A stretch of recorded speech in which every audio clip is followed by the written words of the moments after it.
Hello all, welcome to yet another live with THiNC Institute of Design. Today we are going to discuss about the previous year questions asked in JEE PAPER entrance exam. We have architect Nishtha ma'am to take us through the live on arc awareness. Today, please note down that you can ask your doubts on our live chat section. With that note, please note that we are coming up with our new online crash batches for NATA and JEE. For admissions, please contact us on 8086 111 Sorry, one more time, I'll repeat the number 8086 So, with that, I would like to hand over the session to ma'am. Ma'am, you can take it over from here. Thank you, Annie. Hello, everyone. I am architect Nishtha Joshi. I'm a practicing conservation architect. I work with heritage monuments and work towards restoring and conserving them. I am an alumnus of SPA Bhopal, and I have my own firm named Vastutva and an initiative called My Heritage Trails, where I talk about heritage. I also work with UNESCO in nominating the World Heritage Sites at UNESCO, and I am a faculty of architectural awareness at THiNC Institute of Design. Today, we have brought some selected questions from previous year's JEE exam, some important questions, interesting questions for you all so that we can look at them together. We can discuss these questions. We can look at all the options that are there with those questions and what the correct answer to those questions are. Now, similar questions might come in the coming exam as well. So we will also discuss the pattern on how to proceed with a certain kind of question. Sometimes we might not know the answers to these questions as well, but there are various methods through which you can decipher the answers to certain questions. So we will also be talking about all these tricks, how to prepare for such questions or related topics, and how to go about these exams. So I will just share my screen now. I would really appreciate if you all answer to the questions in the chat box in the comment section. And if you have any doubts, you can ask those doubts in the comment section as well. We would be happy to help you clear any of your doubts or queries. So I hope my screen is visible. So this discussion is brought to you by THiNC Institute of Design. We are starting with our new online crash batches. The contact details are also given in the comment section and the PPT as well. You can contact our team for joining these online batches. With this, we start with the first question for this session. So this is the first question, and this question has been asked in the exam not once, but thrice over the past few years. And this is also a very interesting question because the person who's associated with this particular topic and the topic itself is extremely interesting to learn about. The question reads, the Vitruvian Man is a drawing made by, and you get the names of some artists. Rembrandt, Raphael, Leonardo da Vinci, and Picasso. And you have to choose the correct answer out of these four. As we all know, the Vitruvian Man is a concept which has been inspired by the ancient Roman architect Vitruvius. I know that this is a question to which all of you can answer. So without wasting any more time, let's look at the answer to this question. And yes, you are correct. The right answer to this question is Leonardo da Vinci. He was the one who designed the concept of the Vitruvian Man, where he talks about the dimensions of a normal human being, and he has represented those by drawing a naked man inside a superincumbent square and a circle. And in these two shapes, how the man fits, what are the bodily sizes and measurements, and how can we keep these measurements or anthropometrics of human body in mind while designing spaces. I'll go to the next question now. This is something very close to my heart as I work with UNESCO towards nominating World Heritage Sites. This is something that we come across on a regular basis as well. The question reads, the Basilica of Bom Jesus, a UNESCO World Heritage Site, which is from India, is located in which state of India? Your options are Daman, Kerala, Goa, Andaman, and Nicobar. If you do not know the answer to this question, just take a guess. Which is that state in India which has the maximum churches or which is famous for its beautiful churches? The options are in front of you. Just take a guess what this answer can be. And why do we give so much importance to UNESCO World Heritage Sites? The answer to this question is C, Goa. Basilica of Bom Jesus is located in the western Indian state of Goa. Now, how many UNESCO World Heritage Sites are there in India in all? There are actually 42 UNESCO World Heritage Sites with the two latest nominations this year. This year was actually very lucky for India when we talk about UNESCO World Heritage Site. UNESCO is actually a body of the UN, United Nations, and they give nominations to various heritage sites from around the world. And they also, of course, give them funding and they recognize these sites as the collective heritage of mankind of the entire world. So this year, two new sites were inscribed in UNESCO World Heritage List. The first one was the ensembles of Hoysala, which are the Hoysala temples in Karnataka. Then the next one was Shanti Niketan, which is in West Bengal. Shanti Niketan is a site which is associated with Ravindranath Tagore, and it is a very significant site in India. It is a school. So these are the two latest additions in UNESCO World Heritage Sites from India in 2023. Previously, before this, the last site was added in 2021, which was Dholavira, which is a site from Indus Valley Civilization. Next question. At the summer solstice, the sun rises in which direction? There are two solstices each year, the summer solstice and the winter solstice. So here you have to talk about the summer solstice. Think in which direction does this rise in, the sun rising? Options are east, west, far to the northeast, and far to the northwest. What can be the correct answer to this? Yes, the right answer is C, far to the northeast. Here I have attached a small diagram for your understanding. As you know that Earth revolves around the sun throughout the year and it also rotates in its own axis. This rotation and revolution gives rises to various phenomena, out of which there are two important phenomena which are known as summer solstice and winter solstice. Date for the summer solstice is 21st June, which is the longest day of the entire year. And date for winter solstice is 22nd December. It is going to come very soon. We are in the month of December right now. So 22nd December 2023 will be the winter solstice, and this will be the longest night of the year. Next question. Which direction in the southern hemisphere would you get glare-free, which is diffused light throughout the year? Please take note that they are asking about southern hemisphere here, because this direction would change for both northern hemisphere and southern hemisphere, because the sun path is very different in both these hemispheres. Your options are south, west, east, and north. So what do you think can be the correct answer to this? Think about the sun path in the southern hemisphere. The sun, of course, rises in the east and sets in the west in the northern hemisphere, but there is a slight tilt when going from east to west. Similarly, there is a tilt in the sun's path in the southern hemisphere as well. So wherever the tilt is there, in that direction, maximum light will be there.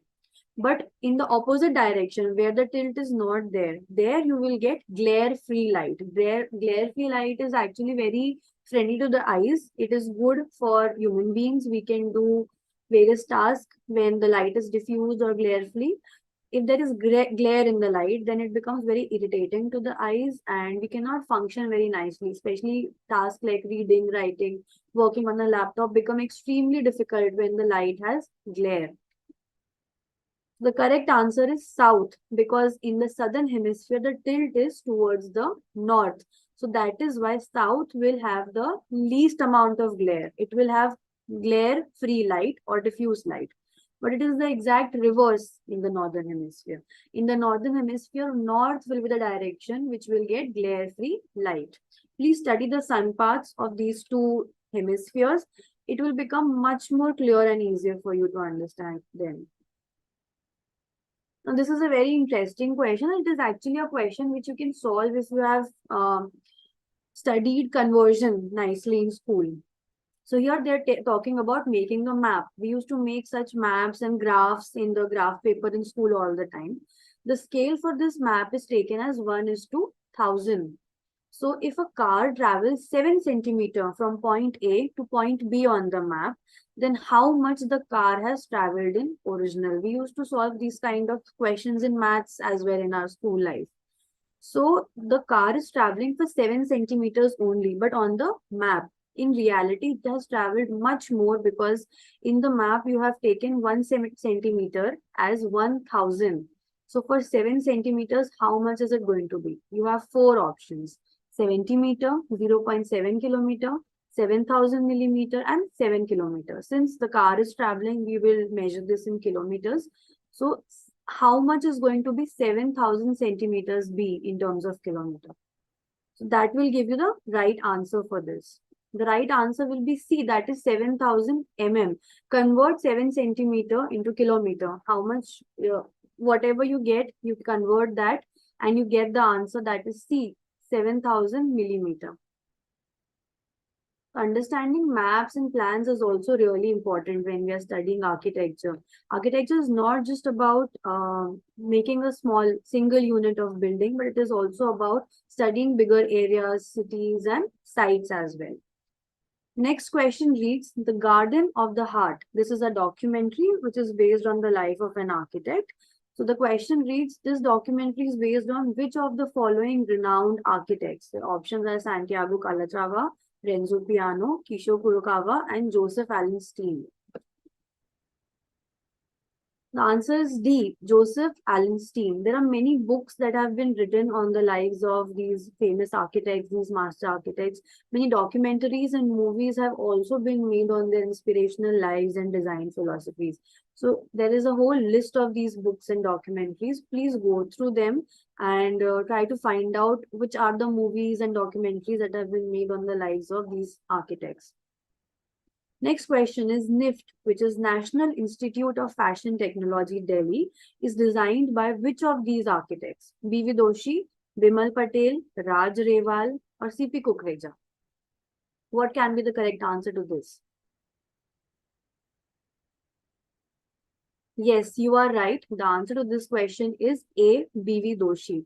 We know that Sir B.V. Doshi is such a prestigious figure for India and Indian architecture. He is not celebrated just in India but worldwide as well.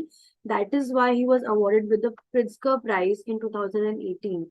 Pritzker Prize is literally one of the most prestigious awards in the field of architecture. There are various awards that are given on the international and national level for excellent work in the field of architecture. And Pritzker is on top of that list. And so B.V. Doshi was given this award in 2018. So while you are preparing for your exam, please look at all the notable winners of these awards as well. You can also look at the winners of some of the previous years or current years who have won this award. Such questions can also come in the exam. So this is about the online crash batch that we're going to start soon. Next question is, if you have to build on the seashore in Goa, which rooms would have the best view of the sea? For understanding this question, you have to visualize, okay, Goa is in which part of India and where do you think, on which direction is the sea in Goa? You will immediately get the answer to this. Your options are south, north, west, and east. And the answer is very simple. The rooms which are facing the west, because sea is on the western side of Goa, they are going to get the most beautiful view of the sea. Next question is, the dome of Rashtrapati Bhavan is influenced by which of the following? Options are mosque, temple, stupa, and gurdwara.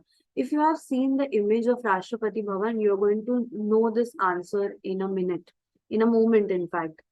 Just visualize the image of Rashtrapati Bhavan.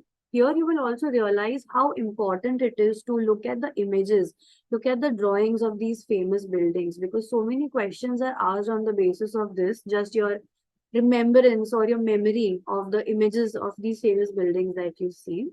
The correct answer is C, stupa, and precisely the dome in Rashtrapati Bhavan has been inspired from Sachi Stupa, which is near Bhopal in Madhya Pradesh.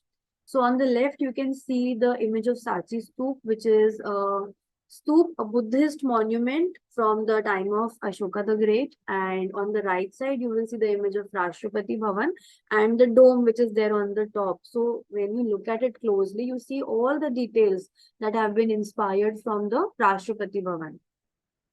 Next question is Act of 1972 was enforced in which month? You have four options. First of all, you need to know what the Architect Act of 1972 is. This act basically registers all the practicing architects under it, architects who are qualified with a 5-year degree course in architecture with whatever eligibility criteria that they ask. And this is an organization that enrolls and registers these architects. So the correct answer is C, 31st May. So this act was enforced on 31st May 1972. Next is this question. You have to look at this image and you have to identify which historical monument is this. Again, the importance of memory. By looking at the image, you should be able to give the answer, and by hearing or reading the sentence, you should be able to visualize the image. So the options are Sachi Stoop, Victory Tower, Sarnath Stoop, and Nalanda. Tell me what can be the correct answer to this. Yes, you were right. The correct answer is C, Sarnath Stoop. Next question is Dominion Tower is designed by. Options are F.L. Wright, Friotto, Jack Ingalls, and Zaha Hadid. I will also show you the images of this Dominion Tower because it is such a striking building. Once you see the images, you cannot forget it. And by looking at it also, you can guess the answer because this particular style of eccentric design can only be done by Zaha Hadid. So the correct answer for this is Zaha Hadid was the one who designed Dominion Tower, and you can see images on your screen. The top one is the exterior image. This is actually an office building in Moscow, Russia. And at the bottom, you can see the interior images. Who is the architect of TWA Airport, New York? Options are Alvar Aalto, Joseph Allen Steen, Mies van der Rohe, and lastly, Eero Saarinen. So these are four master architects, very famous architects. They've done amazing projects and their work is so inspirational. And they've all done some or the other landmark thing in the field of architecture that still helps us and inspires us in the current modern times as well. So the correct answer to this is Eero Saarinen. Question number 14. Which of the following is not Antonio Gaudi's project? Antonio Gaudi is personally my favorite architect of all times. His projects are so out of this world and phenomenal, which really inspires me. Options are Sagrada Familia, Casa Milano, Casa Mila, and Casa Bartolo. So when you look at this question, it seems very confusing, and B, C, and D sound somewhat familiar. And A's, the name sounds somewhat different. So people might actually be confused and they might think that A may be the answer to this. But that's not correct. Sagrada Familia is actually one of the most famous projects that is done by Antonio Gaudi. And in fact, it was such huge in scale and complexity that the project is still ongoing after so many years of Gaudi's death as well. The other three options, out of these only, there is one answer that one of B, C, and D is not the building that is designed by Antonio Gaudi. So I'll show you images as well of the three which have been designed by them. The answer to this is B, Casa Milano. Casa Milano is actually a brand of building material and sanitary ware. It's a Dubai-based brand which sells these products related to building construction. But A, which is Sagrada Family, of whose images you can see on the top, interior image and exterior image. Then C, Casa Mila, you can also see the image of that in the end. And Casa Bartolo, you can see the image of that as well. These are the three remarkable projects of Antonio Gaudi. When you look at his buildings, you will find a lot of skeleton and skulls in the design elements of these buildings, both in the exterior and interior, giving the buildings a very mysterious and spooky vibe. Next question is vertical elements in the building are, which are the vertical elements, vertical members or vertical parts of the building.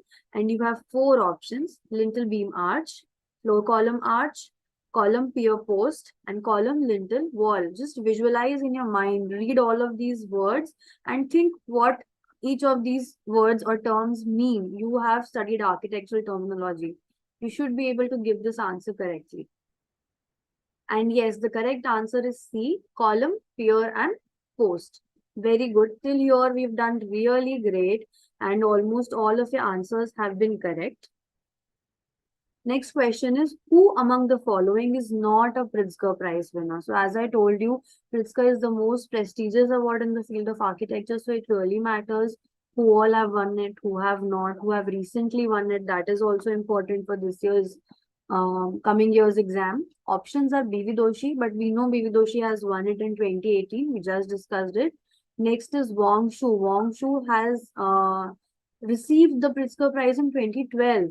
Then there's Dennis Scott Brown and there's Arata Isozaki. So the answer should be something between these two only. Okay. The correct answer is C, Dennis Scott Brown. Actually, she was considered for the Pritzker Prize, but then she herself denied and did not get it. So she is the only one out of these three who has not won the Pritzker Prize. All others are holders of the Pritzker Prize. Which one of the following is most earthquake resistant structure? Which is that material which is earthquake prone or which can safeguard the structure in times of earthquake? Options are mud wall structure, B is load bearing structure, C is random stone masonry structure, and D is RCC frame structure. Mud walls, do you think that can be the correct answer? Load bearing, of course, cannot be. All the bricks and the buildings will shatter. Random stone masonry can also not withstand earthquakes. RCC frame structure may be the answer. What do you think? What is the correct answer? The answer will actually be mud walls, because if you think about all the earthquake prone areas, you will either find wooden or bamboo construction in such places, or you will find mud construction. Be it Leh and Ladakh, where you will find thick mud walls, which is also a highly earthquake prone area, or the Bhuj and Kutch region of Gujarat, which have the vernacular banga huts, the banga houses, which are circular huts made of thick mud walls. So mud is actually very elastic as a material. If strong mud walls are made, they can withstand earthquakes as well. Next question is, who was known as father of modern concrete? There is not much to think or decipher here. You just have to know the name of the person. Then only you can answer this correctly. Options are John Nash, John Paul, Joseph Steen, and John Smeaton. The correct answer is D, John Smeaton. He was known as the father of modern concrete. Concrete is actually a very important material which is used in construction in the present times. Of course, lime concrete was also used in the earlier times. These days, cement concrete is used commonly in building construction in frame structures. Interesting question. Such questions also come in the exam a lot. There are two lists that are given to you. You have to associate the terms in list A to the terms in list 2, list B. List 1 and list 2 are there. So try matching them. There is a possibility that you might not know the answer to each and every one, but these questions are the easiest to solve, because here you can use the elimination method. Okay. So first read at Kamakhya temple. Do you know about Kamakhya temple? It is actually a very mysterious goddess temple in the northeast. Kamakhya temple is there in Assam. This was one thing that I knew. So A matches with 3. Or maybe I knew about Kandarya Mahadev. Kandarya Mahadev is a part of the Khajuraho group of temples, which is in Madhya Pradesh. So C is matching with 1. Even if I know one of these matches correctly in the options, I can check A is associated with C or 3 in which of the options? A, 3, only in the D. Or if I know the C1 correctly, Kandarya Mahadev is with 1, Madhya Pradesh. So C is associated with 1 in just one option, that is D. So very simply, by just elimination, you can solve such questions. The correct answer will be D. Kamakhya temple is in Assam, Padmanabh temple is in Kerala, Kandarya Mahadev is in Madhya Pradesh, and Karni Mata temple D is in Rajasthan.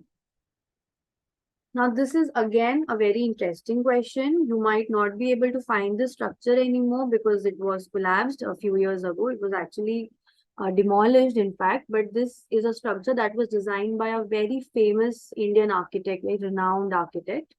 This building is known as the Hall of the Nations. What you're going to do for me first is you're going to tell me who was the architect, famous architect, who has designed Hall of the Nations in the comment section. Now you will tell me the answer to this. The Hall of Nations in Pragati Maidan at New Delhi was designed essentially a 3-dimensional space with units of, this should be unit. I think there is some typo. The options are a spheroid, a decahedron, a octahedron, or a tetrahedron. So look at the structure, tell me what can be the correct answer.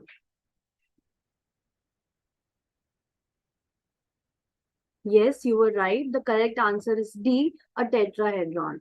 Now, Brownie points to all of those who knew the name of the architect who has designed the prestigious Hall of Nations in Pragati Maidan. The architect is Raj Rewal. So, Raj Rewal is also a very celebrated Indian architect who has done remarkable projects and inspirational work in India. So students, these were all the questions that I wanted to discuss with you in today's live. We will come again with many more questions to discuss with you all. We will also do live on some topics which are essential for your preparation of JEE and NATA. We are going to begin with our online crash batches very soon. Some batches are already ongoing. So you have all the contact information on your screen. Please contact us through these numbers or through the website and join our online crash batches to learn more about both JEE and NATA syllabus, exam preparation, tips and tricks, and many more things on how to prepare and excel in the coming exams. Thank you, ma'am. So much. I would like to hand over to Annie now. Thank you, ma'am, for your valuable time. It was nice having you on our live with THiNC Institute of Design. For more live sections like this on English and Malayalam, please do follow THiNC Institute of Design and also share with a friend who is preparing or planning to prepare for JEE. And also note that we are coming up with our new online batches for NATA and JEE. For admissions, do call us on 8086 111 488. Thank you.